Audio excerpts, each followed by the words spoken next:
7:35 की मेट्रो की शुरुआत करते हैं इस वक्त की बड़ी खबर के साथ। यूपी में बहू बेटियां बिल्कुल भी महफूज नहीं हैं। ये बात तो आप लगातार सुनते आ रहे हैं, लेकिन अब हालत ये हो गई है कि सरेआम लड़कियों को अगवा कर गैंगरेप की वारदात को अंजाम दिया जा रहा है।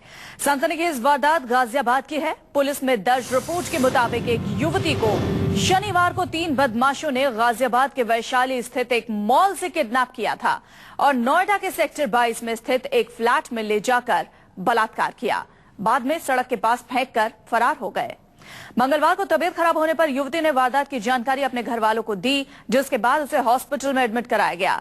साथ ही गाजियाबाद पुलिस में कंप्लेंट भी दी गई, लेकिन अभी तक गाजियाबाद पुलिस के हाथ खाली। अभी तक गुनहगार पुलिस की गिरफ्त से बाहर बताए जा रहे हैं।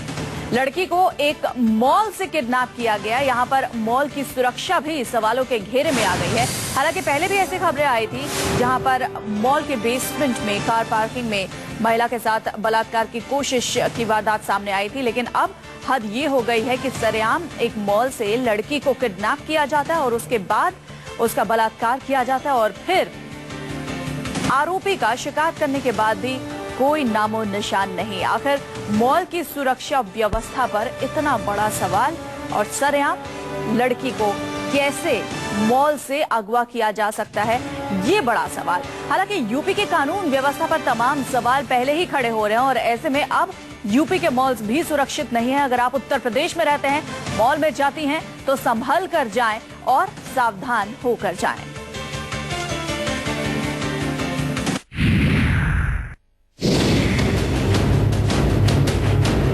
उत्तर प्रदेश में महफूज नहीं है बेटियां। मॉल के बाहर अगवा हुई लड़की। अगवा लड़की से रेप, सारे आरोपी फरार।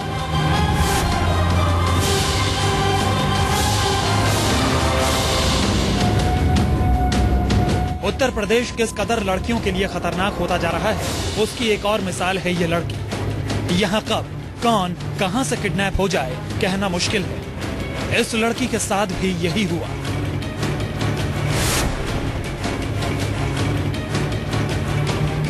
पुलिस में दर्ज रिपोर्ट के मुताबिक इस युवती को शनिवार को 3 बदमाशों ने गाजियाबाद के वैशाली स्थित एक मॉल से किडनैप किया था और नोएडा के सेक्टर 22 में स्थित एक फ्लैट में ले जाकर रेप किया और बाद में सड़क के पास फेंक कर फरार हो गए। मंगलवार को तबीयत खराब होने पर युवती ने वारदात की जानकारी अपने घर वालों को दी, जिसके बाद उसे हॉस्पिटल में एडमिट कराया गया। साथ ही गाजियाबाद पुलिस में कंप्लेंट कर दी गई। दरअसल गाजियाबाद में परिवार समेत रहने वाली ये गाजियाबाद के वैशाली में एक मॉल में जॉब करती है। एफआईआर के मुताबिक शनिवार को जब जॉब पर वो जा रही थी, इसके लिए वो ऑटो से वैशाली रेड लाइट पर उतरी तो सफेद सेंट्रो सवार 3 युवकों ने उसे किडनैप कर लिया। पीड़िता के मुताबिक तीनों आरोपी उसे कार में डालकर नोएडा सेक्टर 22 स्थित एक फ्लैट में लेकर वहां एक युवक ने उसके साथ रेप किया, जबकि बाकी 2 युवक मौके की निगरानी करते रहे। वारदात को अंजाम देने के बाद तीनों आरोपियों ने युवती को शनिवार शाम करीब 7 बजे गाजियाबाद के विजयनगर इलाके में सड़क पर फेंक दिया और फरार हो गए।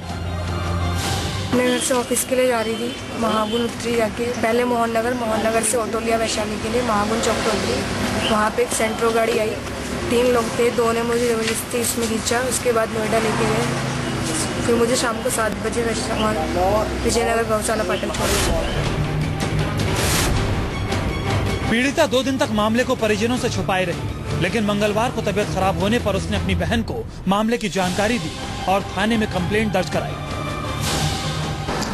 पीड़िता ने लिखित तहरीर दी है कि शनिवार को वो अंसल प्लाजा में कहीं जॉब करती है अपना, वो जॉब के लिए जा रही थी तो वैशाली क्षेत्र में वो उतरी थी। 3 कार सवार लड़के उसको यहाँ से ले गए थे नोएडा सेक्टर 22। वहाँ एक मकान में इसको ले गए, जिसमें से एक लड़के ने इसका रेप किया, बाकी 2 लोग बाहर खड़े रहे। पूरे उत्तर प्रदेश से आए दिन लड़कियों के खिलाफ अपराधों की वारदात सामने आ रही है। हर बार उत्तर प्रदेश पुलिस नए दावे लेकर हाजिर हो जाती है, लेकिन सच क्या है ये पोल भी लगातार खोल रही है। और अगर यूपी के बड़े शहरों का हाल ये है तो छोटे शहर और गाँवों में क्या हालात होगी समझना मुश्किल नहीं। पीयूष गौड़, गाजियाबाद, न्यूज़ 24। एक और बड़ी खबर, रांची से पटना जा रही जनशताब्दी एक्सप्रेस में खौफनाक वारदात को अंजाम दिया गया है। 22 हथियारबंद लुटेरों ने 74 मुसाफिरों से करीब 40 लाख रुपए से ज्यादा की लूटपाट की। डकैतों ने एसी चेयर कार के कोच नंबर C2 को अपना निशाना बनाया। चलती ट्रेन में बेखौफ बदमाशों ने यात्रियों से नकदी, मोबाइल, जेवर और लैपटॉप लूट लिए। वारदात के बाद बदमाश चेन पुलिंग कर उतरकर फरार हो गए। डाके की वारदात कोडरमा से यदुग्राम स्टेशन के बीच हुई। यात्रियों के मुताबिक कोडरमा स्टेशन पर लुटेरे एसी कोच में चढ़ गए। ट्रेन की रफ्तार पकड़ते ही उन्होंने पिस्टल निकाली और 4-5 लुटेरे कोच के दोनों गेट पर खड़े हो गए और बाकी के यात्रियों से लूटपाट शुरू कर दी। ट्रेन के गया पहुंचने पर यात्रियों ने स्टेशन पर जमकर हंगामा किया और इस वारदात के बाद अब रेल यात्रियों की सुरक्षा के तमाम दावों की पोल खुल चुकी है। इस घटना से रेलवे पुलिस फोर्स पर भी सवाल उठ रहे हैं। चलती ट्रेन में बेखौफ बदमाश मुसाफिरों को हथियार के दम पर लूटते रहे और ट्रेन में चलने वाले सुरक्षा कर्मियों को इसकी भनक तक नहीं लगी।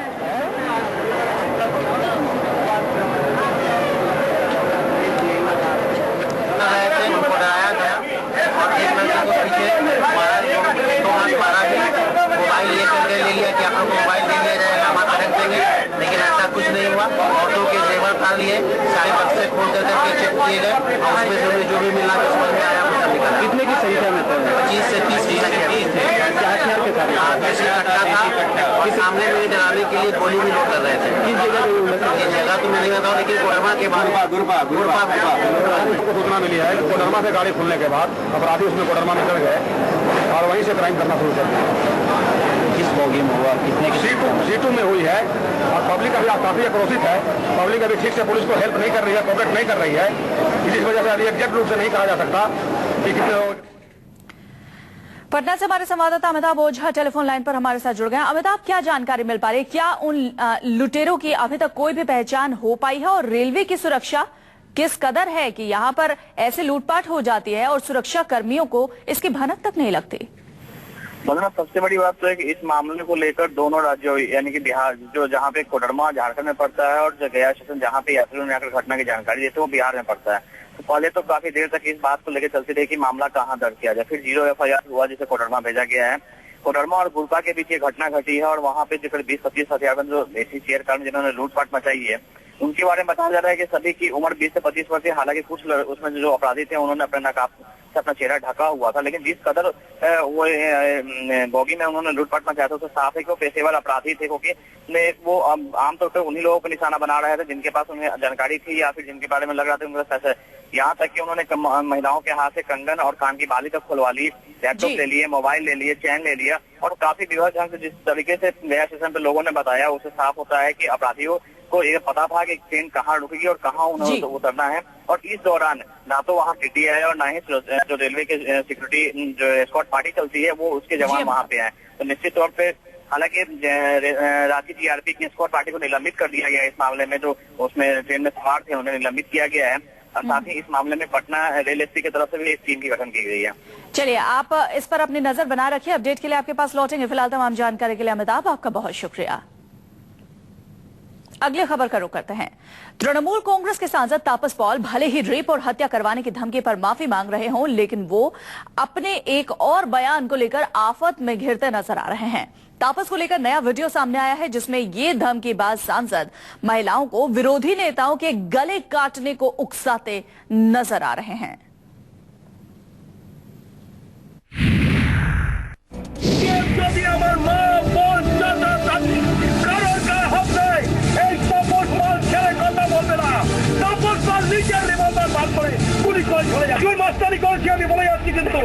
আমি কাউকে ছেড়ে দেবো না, কিন্তু একটা যদি কোনো বিরোধী আজকে তৃণমূলের কোনো মেয়ে, কোনো বাপ, কোনো বাচ্চার গায়ে হাত যায় তাদের পুষ্টিকে আমি যা তা করে চলে যাবো।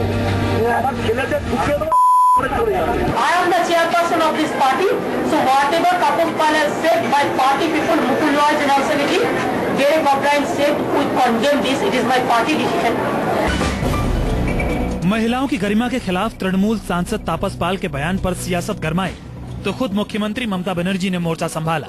I am the chairperson of this party, so whatever Tapas Pal has said, my party people, Mukul Roy and also Derek O'Brien said, we condemn this. It is my party decision. बेहद शर्मनाक बयान पर नाराज ममता के तेवरों को देखकर तापस पाल ने फौरन माफीनामा जारी कर दिया। खुद के शर्मिंदा होने की बात भी कही और वायदा किया कि आइंदा वो महिलाओं के खिलाफ बलात्कार और हत्या को उकसाने वाले बयानों से परहेज करेंगे। हालांकि तापस के माफीनामे के बावजूद विपक्ष शांत नहीं है। बीजेपी कार्यकर्ताओं ने नादिया में तापस के खिलाफ केस दर्ज करा दिया है, तो केंद्रीय गृह मंत्रालय ने पूरे मामले में राज्य से रिपोर्ट तलब की है। पश्चिम बंगाल में तृणमूल कांग्रेस के नेतृत्व में पिछले 3 साल से लगातार हमले और कत्ल और दमन चल रहा है, और ये तृणमूल सांसद की ओर से जो भाषण दिया गया है वो इसका सबसे बदतर नमूना है, और इस सांसद के खिलाफ सख्त कार्रवाई की जानी चाहिए। और ये सिर्फ माफी मांगने से ये मामला खत्म होने वाला नहीं है। जिस तरह से महिलाओं का अपमान किया है, ये कहा है कि अब अपने अपोजिट पार्टी के वर्कर के बारे में, महिला वर्कर हैं तो अपने समर्थक को कहेंगे कि वो जाकर उनका रेप करा है, कि अब अपने अपोजिट पार्टी के वर्कर के बारे में, महिला वर्कर हैं तो अपने समर्थक को कहेंगे कि वो जाकर उनका रेप करें। तो ये इतना सिर्फ माफी मांग लेने से काम नहीं चलेगा, बल्कि वहां की बंगाल की सरकार को कार्रवाई करना चाहिए। इस बीच तापस के एक और आपत्तिजनक वीडियो के सामने आने का दावा किया गया है, जिसमें तापस को टीएमसी समर्थक महिलाओं को आत्मरक्षा का टिप्स देते हुए ये कहते दिखाया गया है कि विरोधी अगर घर में घुसने की कोशिश करें तो आप सब्जी काटने वाले चाकू हाथ में लेकर उनका गला काट दें। The way and the words used by the honorable MP, I am sorry to say, I have no language.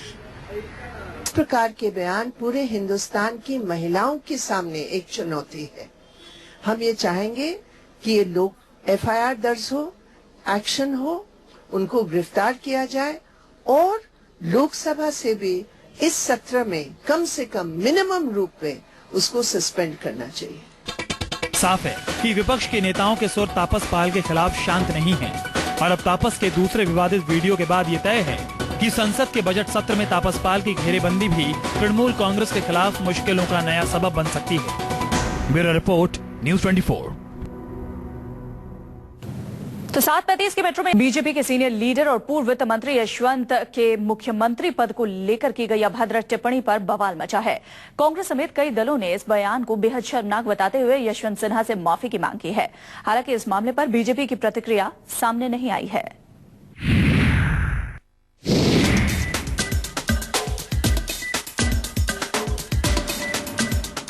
देश के पूर्व वित्त मंत्री, रूलिंग पार्टी के कद्दावर नेता और झारखंड की सियासत के जाने माने चेहरे हैं यशवंत सिन्हा।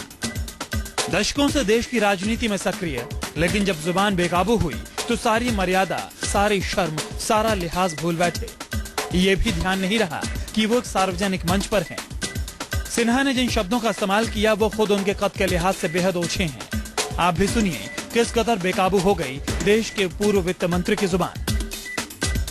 ये लोग ये टेलीविजन का जो ये है, इसको मुंह में घुसा के हमारे क्या कहते हैं, मुख्यमंत्री कौन? अरे कोई मुख्यमंत्री बनता क्या? दरअसल यशवंत सिन्हा रांची स्थित झारखंड चैम्बर ऑफ कॉमर्स में प्रदेश के बजट पर एक प्रोग्राम में बोल रहे थे, और इसी बीच अपने भाषण के दौरान मीडिया का जिक्र करते हुए सिन्हा तहजीब और मर्यादा का पाठ भूल गए। मुख्यमंत्री जैसे पद की गरिमा सिन्हा के बयान से तार तार हो गई, और बीजेपी का चाल चरित्र का नारा हवा होता दिखाई दिया। हम ये पूरा बयान आपको कैमरे पर सुना तो नहीं सकते, लेकिन बताना जरूरी इसलिए है क्योंकि आपको आपके नेताओं का सच जानना बेहद जरूरी भी है। ये लोग ये टेलीविजन का जो ये है, इसको मुंह में घुसा के हमारे क्या कहते हैं, मुख्यमंत्री कौन? अरे कोई मुख्यमंत्री बनता क्या? वैसे इस बयान के पीछे यशवंत सिन्हा की क्या मंशा थी, ये तो वही बेहतर बता सकते हैं, लेकिन उनकी तरफ से इस बयान को लेकर अब तक ना तो कोई खेद जाहिर किया गया और ना ही कोई सफाई दी गई। हाल ही में पूर्व वित्त मंत्री सुर्खियों में थे जब उन्होंने झारखंड में बिजली को लेकर आंदोलन शुरू किया था। इस सिलसिले में वो हजारीबाग में 15 दिनों तक जेल में भी रहे। पहले बिजली कंपनी के अधिकारी को बंधक बनाने और जेल जाने के बाद अब इस बदजुबानी को लेकर यशवंत सिन्हा फिर चर्चा में है। सवाल यही कि कहीं ये सुर्खियों में बने रहने की कवायद तो नहीं।